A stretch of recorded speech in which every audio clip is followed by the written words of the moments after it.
The opposition National Democratic Congress, NDC, has just ended a commemorative event at the Presby Park. Here are excerpts. Themselves from the event or face severe sanction. Invited guests, fellow demonstration is taking place. And so when he says they must dissociate themselves from the event or face severe sanction, which professional police officer will send a message like this?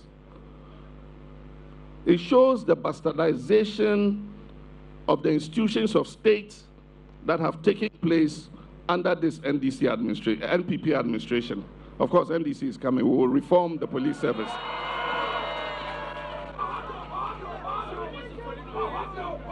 And so, I read this notice and I felt sad. And I believe that our police officers must remember that their dedication and their duty is to the state and the Constitution. And in everything that they do, they must remain neutral and non-partisan. It is a very sorry date for the police service to issue a command like this, asking all security personnel, one, not to provide security for the event, and then two, to dissociate themselves from the event. It means they shouldn't do anything to associate themselves with the events of that fortunate day in this constituency. I feel very sad. But I promise that we will take action when we come into office to restore the confidence of the people of Ghana in their police service. The motto of the service is service with integrity. We will work to restore the integrity of the Ghana Police Service. Ladies and gentlemen, in conclusion, I wish to state clearly that the assault visited on innocent citizens at the hands of their own government that was constitutionally bound to protect them, will not pass in vain. What happened on the 31st of January 2019 can destabilize this country. And if this country is destabilized, whether you are a member of the MPP, the CPP, or some of the parties in coma, it will affect you. One of the things that has brought me here today is the need to sound a warning, and a very, very strong warning. And that warning is that this country is slowly but surely sliding down the path of violence and chaos. And reasonable people, people who love this country, people who believe in democracy and constitutionalism, have a duty to stand up and struggle in order to maintain decency, order, and development for our people. I've been a little under the weather and was hesitating about whether to come here today. Without state sanction in unleashing violence. Let me confess, I was writing about legal violence. Legal violence, the professor wanted us to write an essay a paradox, an oxymoron, on violence because something by private good and something violent without state sanction. So how can you have in unleashing violence? I was writing about legal violence. Some of the things happening in our country is really a form of legal violence. The concept of legal violence appears to be a paradox, an oxymoron. Because something legal is good and something violence is bad. So how can you have legal violence? Now, some of the things happening in our country is really a form of legal violence, and I need to explain. And the events of January 31st, 2019, is a classic example of what we mean by legal violence. Legal violence is, let me perhaps use a word in Akan. Those of you who understand Tree will appreciate this well. You know, you often hear of the word abro, right? Abro. Now, legal violence is a form of legal abro.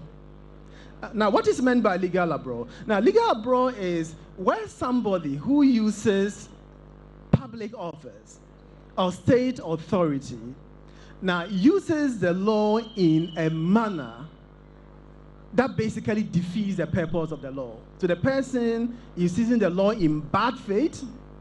The person is using the law in a very mischievous manner. The person is using the law in a way that is not meant to promote our national objectives of ensuring the development and promotion of the welfare of our people. But that law, the exercise of that power is being used in a way that is meant to suppress us and retard us in our national development and all. Now, as I cast my mind back to the events of 31st January 2019, it is sad to say that it is the most shameful incident in our political history since the inception of the Fourth Republic.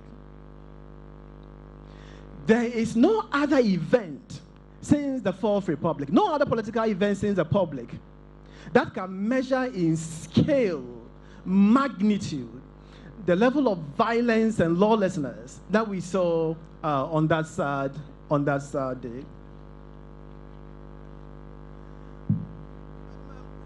As a lawyer, somebody who has been trained in the law, and as a law lecturer, just like everybody here, I love our Constitution, and I love our nation.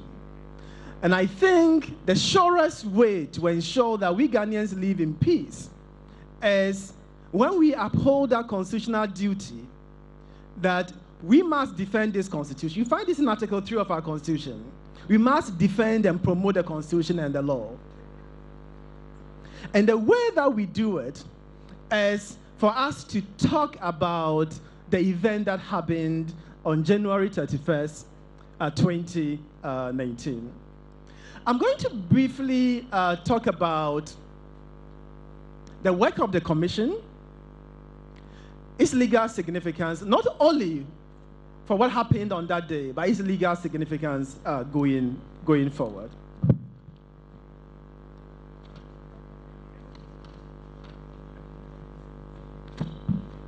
Now, what happened on that day? Other speakers have already described in detail, in somber detail, what happened on that day.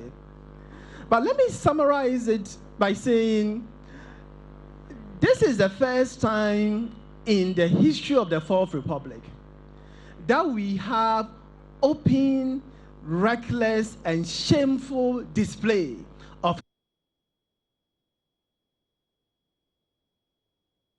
One thing I would want to put across to His Excellency, the President of the Republic of Ghana, is not to look into the eyes of these traumatized young men, some of them who can walk, and probably not compensate them adequately. I would continue by asking His Excellency, the President of the Republic, to compensate these men as captured by the white paper. That is the only way 2020 elections, we might not have reprisal attacks, if anything should happen. But when people begin to feel that if I'm attacked and I don't defend myself, chances are that I never get any compensation, then we might see something that would be more despicable. The third one has to do with prosecutions. In the white paper, it was highlighted that a certain double should be prosecuted and some people should be prosecuted. Unless, of course, I'm missing something, but that I haven't seen or read anywhere, that those prosecutions are ongoing. Before the 31st January carnage here, and strangely, anyone who knows this constituency is supposed to be a middle-class constituency. And for reasons that I can't tell, this took place here. And before then, some of us have been talking about national security And I've said it, and I would repeat it again, that the national security has outlived its usefulness. It has outlived its usefulness. I would appeal to the president. I would ask that we scrap the national security. Let's clean it with a parazone. Let's restructure it, because the national security is heading us into probably that doomsday prophecy. People of Ayawaso West Wogon. People will die and blood will be shed. Then I'm not interested in this election again, because human life is more important than any other thing. So I had one-on-one with him, and I asked him, he said, I've been held hostage in my own house, and as a parliamentary candidate, I can't even go out and cast my vote. The situation was very, very scary. You all recalled when I did a consultation with a few of our elders who have adequate knowledge in security.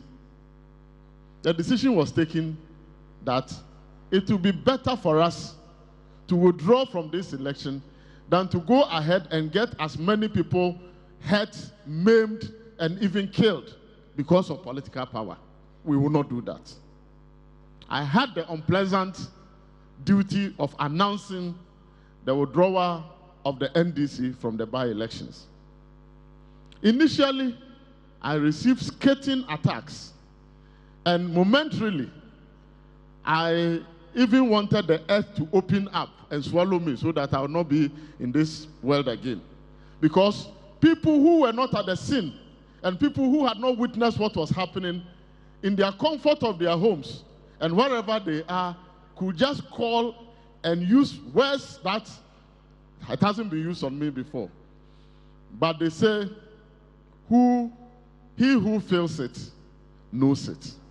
I realized that the situation, it was better for us to withdraw from this by-election rather than to go ahead and allow those hoodlums to maim, kill, and destroy life and property. That decision which was taken today has vindicated our stand, and it has proved that it was the best decision that was taken at that time. And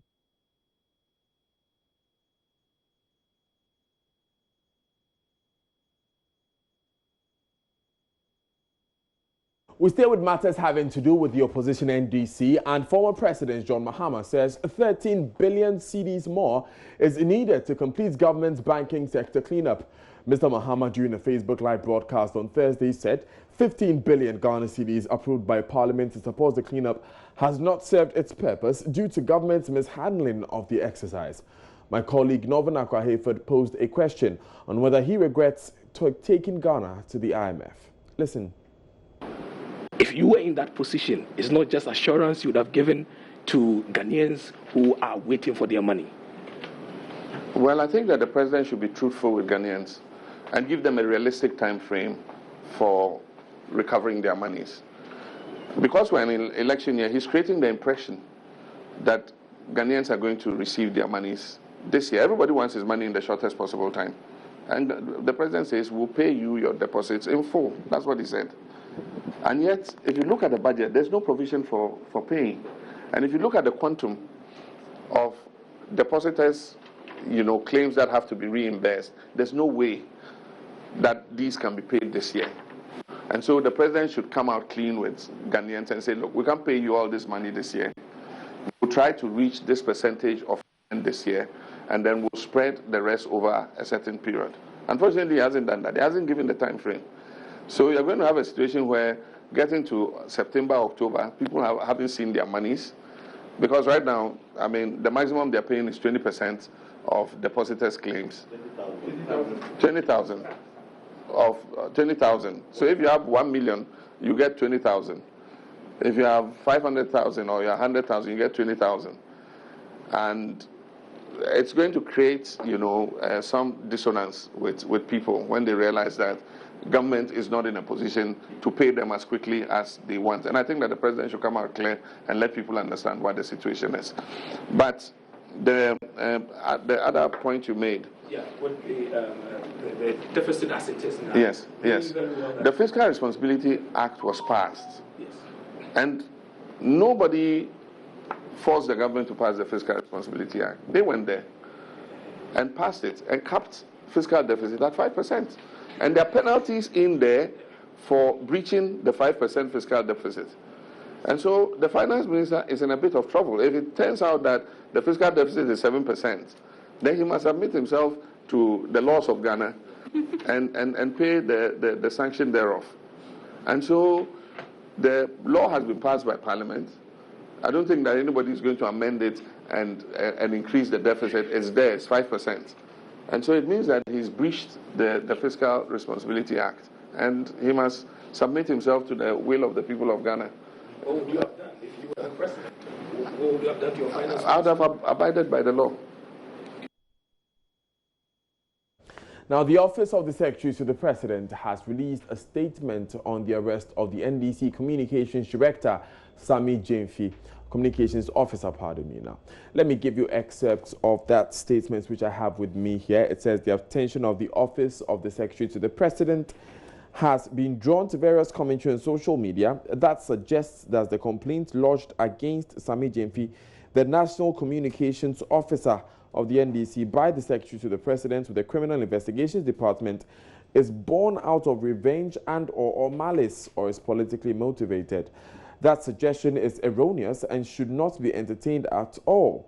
The complaint was lodged with the CID on 28 November 2019 following the publication and dissemination of a forged memo purportedly signed by the Secretary to the President seeking to direct the Chief of Staff to convene a cabinet meeting. The forged document was published with extra commentary on the Facebook page or account of Sammy Gyamfi. It goes on to say, after the complaint was lodged with the CID, the police commenced its investigation and invited Sammy Gyamfi to write his statement. In line with established practices of investigation and rules of natural justice, Mr. Gyamfi was unable to honor the invitation from police, but instead filed an application as the High Court to restrain the police from doing its work. It was not until the 27th of January 2020 that Mr. Gyamfi was arrested pursuant to an arrest warrant and cautioned on the offenses of possession of forged document and publication of false news with the intent to cause fear and alarm, contrary to sections 166 and 208 of the Criminal Offences Act 1960, Act 29 respectively. Now, if for nothing at all, it is worth stating that no citizen of this land would have been given a 2-month luxury of time and space that Mr. Gyamfi enjoyed following the complaints lodged on 28 November 2019, especially in a situation such as this. Now, the position of the Office of Secretary is that a crime has been committed, a serious crime at that. A document purportedly from the Secretariat of the President, allegedly signed by the Secretary to the President, has been forged and published widely, and no one should accept that as being normal. The forgery of documents emanating from the President's Secretariat affects the integrity of any such document and the instructions and directions they convey. It would be negligent on the part of the Secretary to the President not to take any action to protect the integrity of the documents from the President's Secretariat.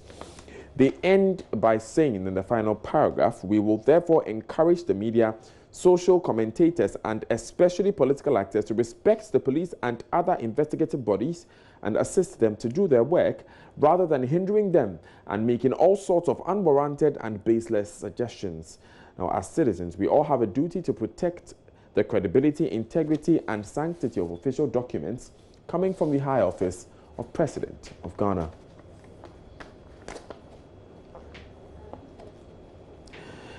Expect more on this story in later bulletins. Now, though, the Ghana Association of Certified Registered Anesthetists are on strike.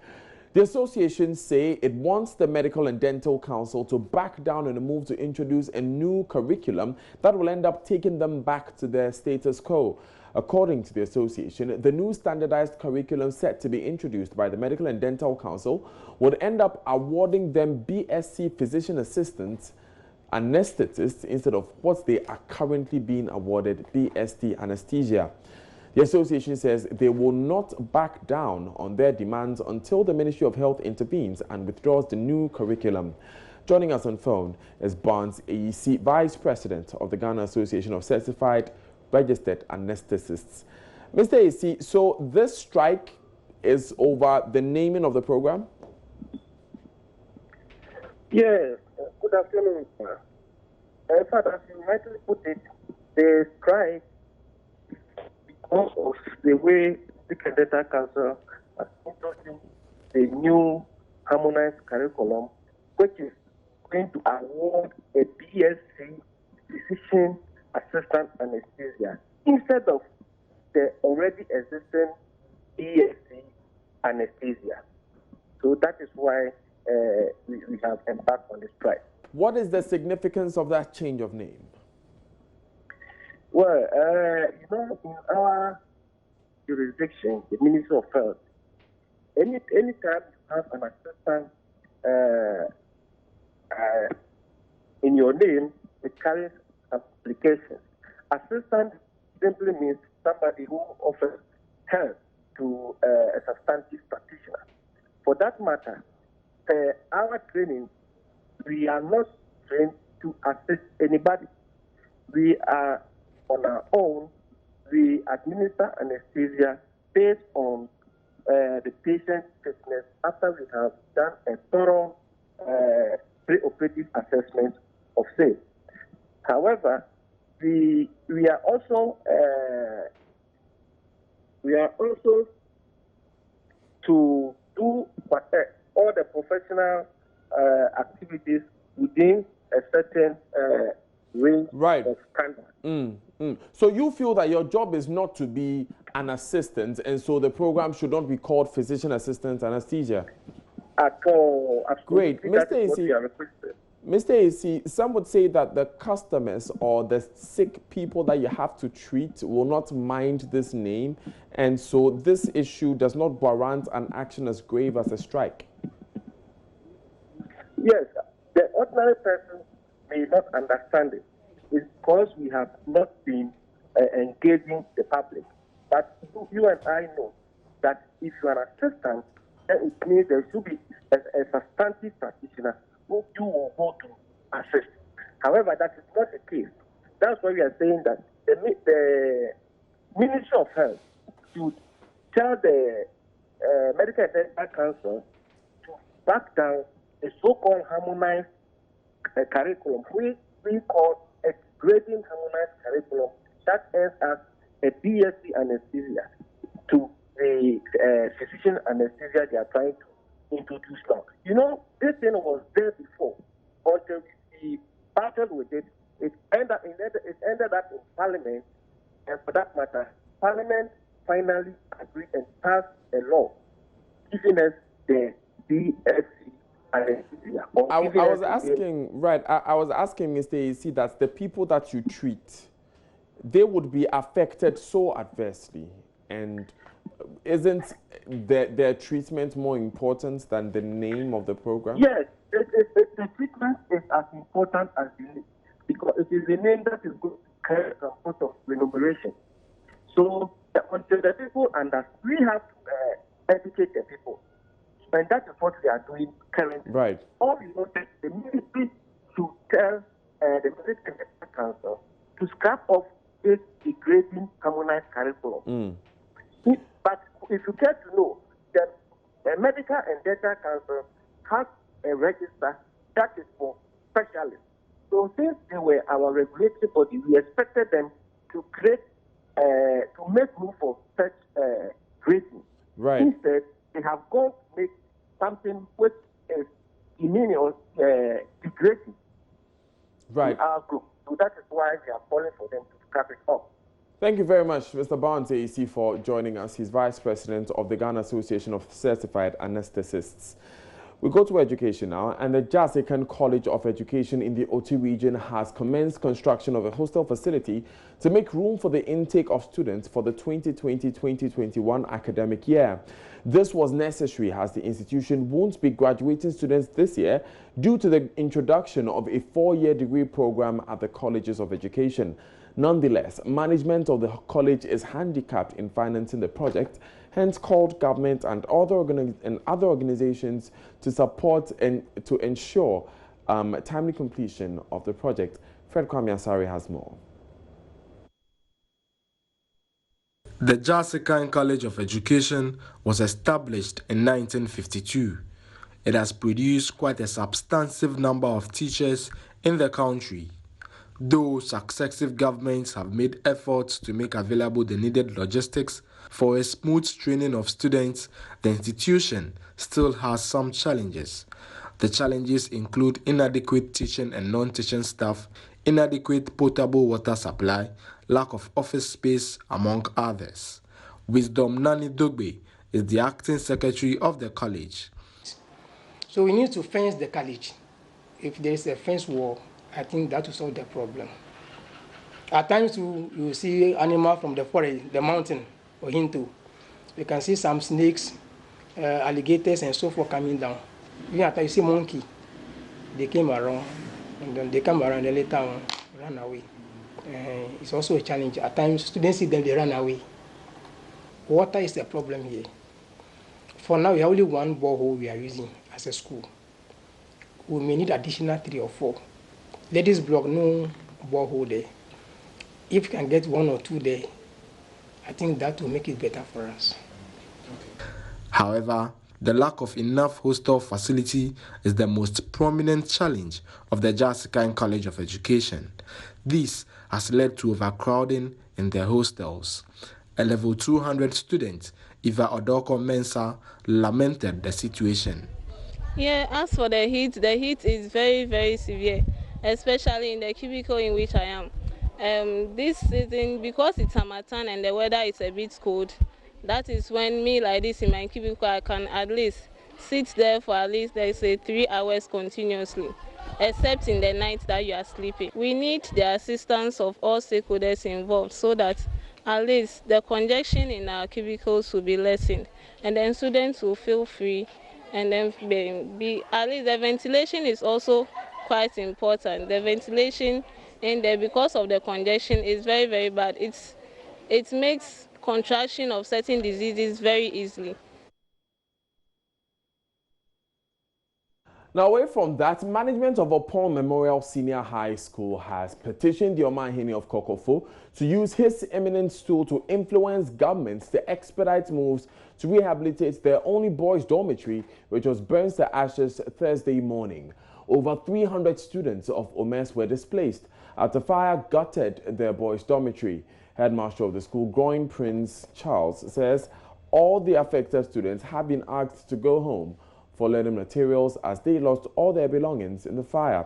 Nana Senso Mensa has been following the incident and joins us on the line. Nana Senso, what is the situation at the school? Unfortunately, we lost Nana Senso Mensa there, but of course we'll try and get more details from him. Let's catch what exactly happened there.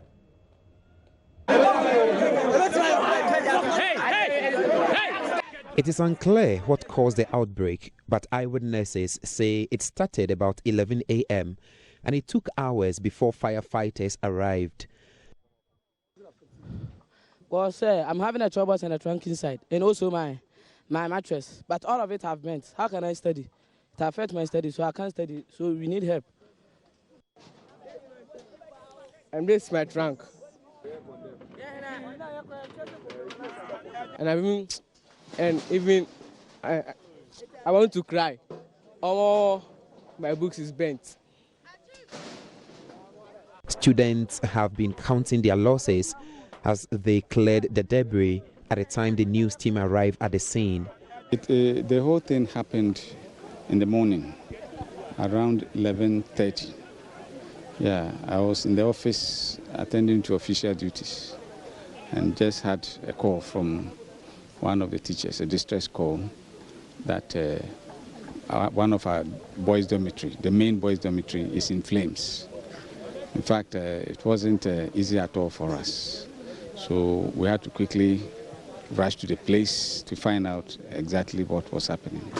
And indeed, when we came to the site, the flames were all over. Actually, we didn't know where exactly it started, but we see that the whole block was in flames.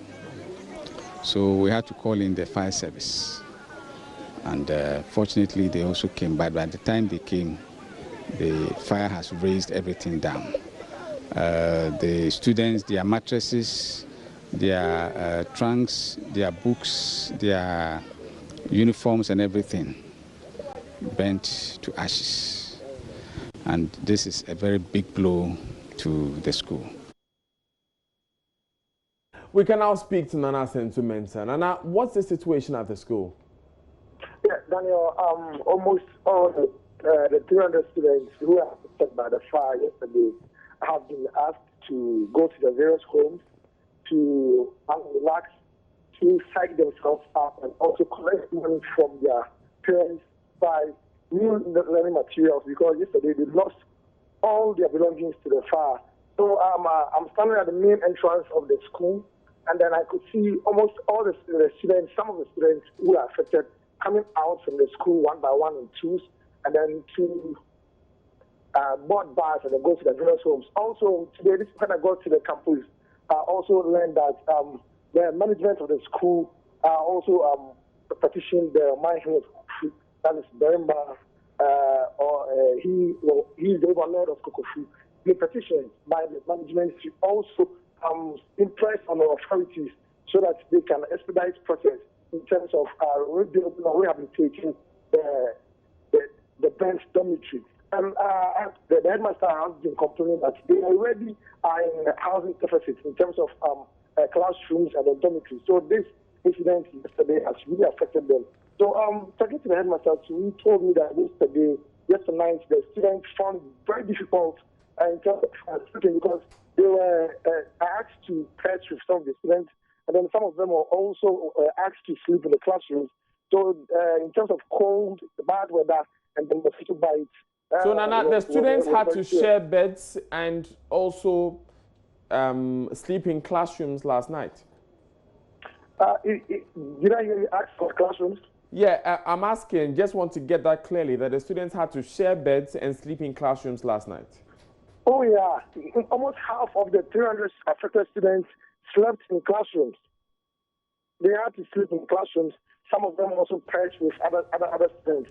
And then speaking to the headmaster not long ago, he told me that the Kokofu Mahene has also advised them that he's sparing some churches and other big spaces so that on Monday, when the students return to school, they can accommodate the affected students. Files the bench dormitory will be rehabilitated. Thank you very much, Nana Sentumensah, for bringing us that report. You're still live on Joy News today. I am Daniel Daze. Up next is business.